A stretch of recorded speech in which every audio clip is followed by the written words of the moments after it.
Hello, Serge here from the back porch.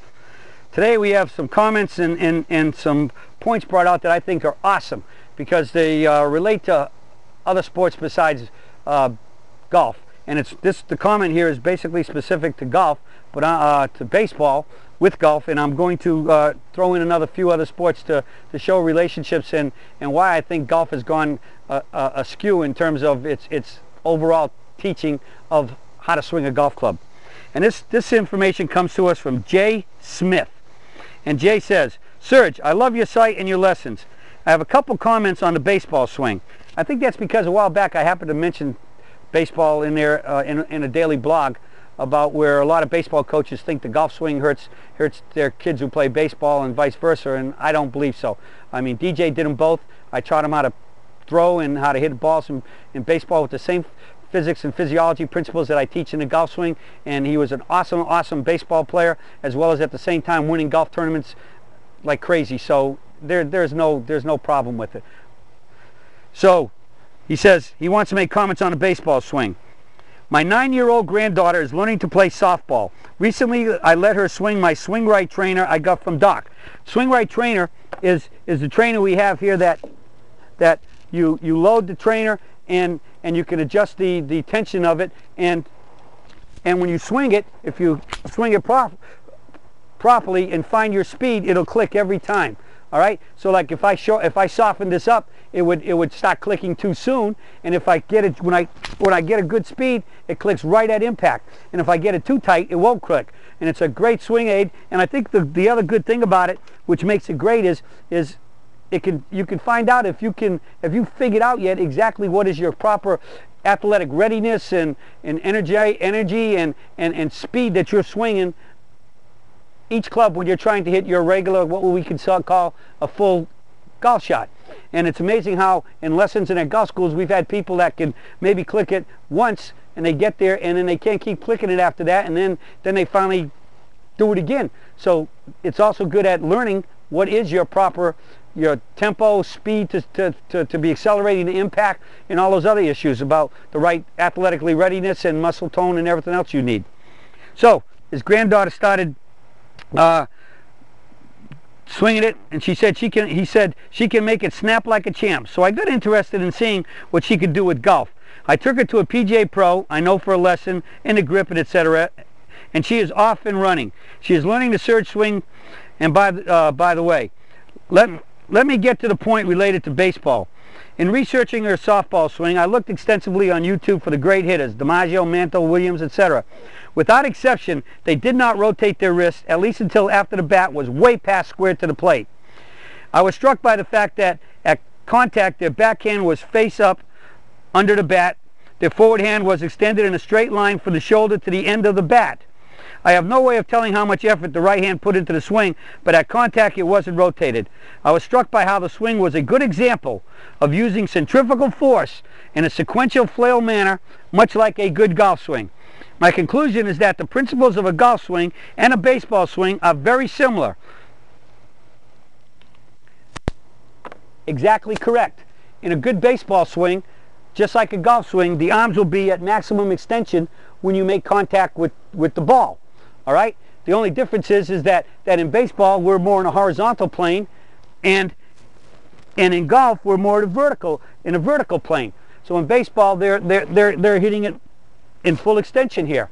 All right? So the key becomes that as Jay Smith showed, since he was using centrifugal force term because the arm and the forward arm and bat were in a very straight line. And I'm sure if you've watched enough baseball, you've noticed that anytime you see a player that gets an inside pitch and he has to come out of the shot and he hits it sort of more vertical, they say, oh, he golfed that one out there when he hits it. Speaking about a swing like that, what about cricket? Have you ever seen a cricket match? I actually have a picture in my file of pictures with a cricket hitter who's got all those pads on him and everything else, because in cricket they almost throw the ball at you, and so they're bouncing out of the way. And I got one with a cricket player standing right in here and his arms are dead straight like that. Okay? Let's go look at a few other sports.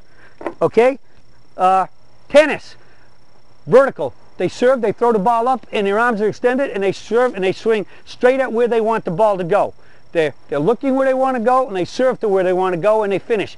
Even a baseball pitcher, he pitches, he throws, and we teach him to finish here in perfect balance.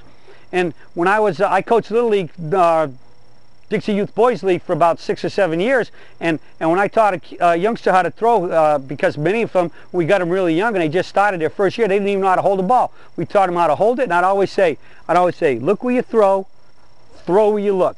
Now I'm directing everything to the camera. Look where it's going, right?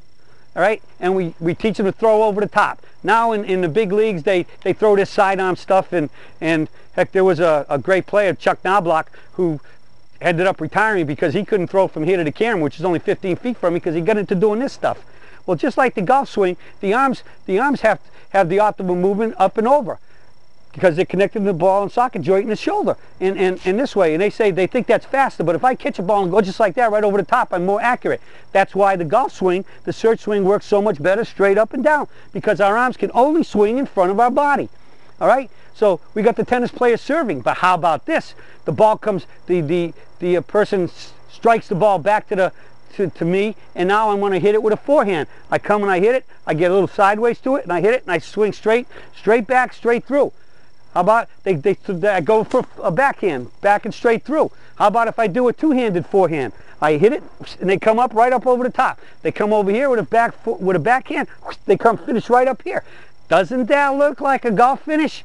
And what do you see in every one of those follow-throughs and finish? First off, you see that they're not turning their back to the target, and they're swinging straight through, down to wherever they want the ball to go, and they're finishing right up here, right near their ear. It's a golf swing with a tennis racket. Hockey players, straight back, straight through. So a lot of times when I'm doing clinics and doing presentations at golf schools and stuff, I ask this question, with a statement first. There's only one sport in the world that uses as its main teaching theory in hitting a ball to turn their back to the target. Only one. Do you know what sport that is? Golf. Now, the next thing I say is a statement I haven't said, and I don't know if I've ever said it in a daily video, so this might be the first. When I did these clinics, I'd always come back and say, golf's the only sport in the world that turns the back to the target. Yeah, I know Juan Marichal, Louis Tiant, and Fernando Valenzuela turned their back a little bit when they pitched, but they were throwing the ball. They weren't the batter. There's no batters in baseball with their back to the pitcher. All right, and Fernando, when he came back after getting sent down to minors, he got rid of that turn to the back. But the point is, there's nobody hitting with their back to the target. And so I'd come back and I'd make this statement. I used to say it way back when I was at Harbortown and Sea Pines, and it was on my very first golf video, Golf Plain and Simple. And I'd say, referencing that golfers, A, turn their back to the target in the backswing, and now in the rotational swing, where I've always taught finish and swing to the target, where you finish and swing the swing, and when you recoil and relax, you're always facing the target, right? The right shoelaces, the kneecap, the belt buckle, the chest, the nose are pointing straight at the target, and the club when you recoil and relax. So we want to finish at the target like every sport does, whether you're playing pool or throwing darts or the pitcher pitching or whatever. Finish at the target. And so today, rotational swing has you what? They actually, I heard a term that once they hit it, they chase the right shoulder or the back shoulder to the target, and so now their shoulders are actually, in many cases, almost pointing straight at the target, which means the chest is way over there, way to the left or way to the right if you're a lefty. And so there's only one sport in the world that turns the back to the target and doesn't finish at the target anymore in hitting a ball, and that sport is golf. And my favorite statement is, did God give golfers a dispensation to play by their own set of rules? I don't think so. And I think many of you, most of you, all of you who have come to the Surge site and are doing the Surge Peak Performance Golf Swing and swinging where you swing at and finish at the target are seeing great improvement in your ball striking and thus lowering your scores. Well, that's it for golf. That's it for the Surge today. Speaking about golf, is not a sport that has gotten a dispensation from God to play by its own set of rules. But playing by the Surge rules work, as you've all experienced. Well, that's it for the Surge today, and I'll be talking to you all again soon.